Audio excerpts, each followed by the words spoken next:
عفوك إني من نور مدت يداي. السلام علیکم ویورز، چینل پر اگر نیو ہے تو پلیز سبسکرائب ضرور کیجیے گا اور ہماری حوصلہ افزائی کے لیے ویڈیو کو لائک اور شیئر بھی ضرور کیجیے گا. جزاک اللہ.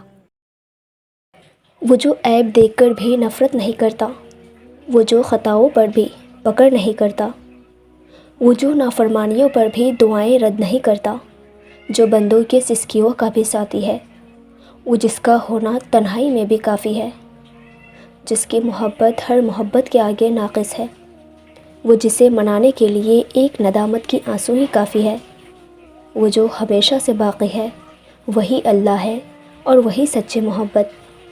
ہر طرف سے وسوسوں کی وار، لوگ فکروں میں اضافہ کرنے والے، شیطان مستقبل سے ڈرانے والا، آنکھ آنسو بہانے والی، پر دل مطمئن سا اس بات پر کہ میرا اللہ مجھے کبھی ضائع نہیں کرے گا، کبھی نہیں. میں راضی ہوں ہر فیصلے پر، ہر حال میں، پر اللہ آپ کی اطاعت والی زندگی چاہیے، اسی اطاعت میں موت چاہیے. مجھے دنیا کی رنگینیوں میں نہیں کھونا، مجھے آپ کی محبت چاہیے. اگر آپ ڈپریشن کا شکار ہیں، سکون میسر نہیں، دل پریشان ہے، گھبراہٹ ہوتی رہتی ہے، مشکلات میں گھرے ہوئے ہیں، قرضوں میں پھنسے ہوئے ہیں، اپنوں نے ستایا ہوا ہے، دنیا منہ پھیر لیا ہے، کاروبار نہیں چل رہا، تو آپ کو چاہیے کہ آپ درود شریف پڑھیں، اس کی کثرت اپنی زندگی میں شامل کر لیں. یقین کریں آپ کا ہر بگڑا کام سلجھ جائے گا، ہر بیماری سے شفا ملے گی. آپ یہ ہر لمحہ پڑھیں اور یہ مت سوچیں کہ اس کا نتیجہ کب ملے گا یا مشکل کب حل ہوگی، کیونکہ ایسا کمزور ایمان والے کہتے ہیں.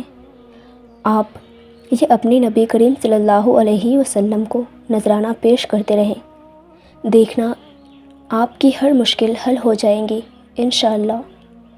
قرآن گواہ ہے کہ وہ سمندر تھا جس نے ڈبویا نہیں، وہ آگ تھی جس نے جلایا نہیں، وہ پہاڑ تھا جس کی بلندی نے بچایا نہیں، وہ مچھلی تھی جو ہضم نہ کر سکی، وہ بچہ تھا جو بول پڑا.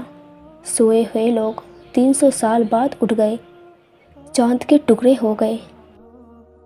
یہ مت کہو کہ یہ ہو نہیں سکتا، بلکہ یہ بولو کہ اے میرے رب میرے لیے یہ آسان فرما.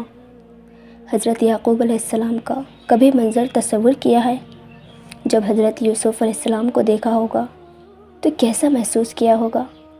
جب دعا کو پورے ہوتے دیکھا ہوگا، جب اللہ کے وعدے کو پورے ہوتے دیکھا ہوگا.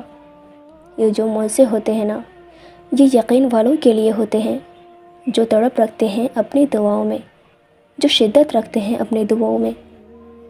یہ دنیا وہ ہے جس نے حضرت یوسف علیہ السلام کو حقیر قیمت پر بیچا، حضرت ابراہیم علیہ السلام کو آگ میں پھینکا، حضرت موسیٰ علیہ السلام کو در بدر کیا، اور حضرت محمد صلی اللہ علیہ وسلم کو طائف میں پتھر مارے. آپ کو کیا لگتا ہے یہ آپ کو کندھوں پر اٹھائے گی؟ نہیں، بالکل نہیں.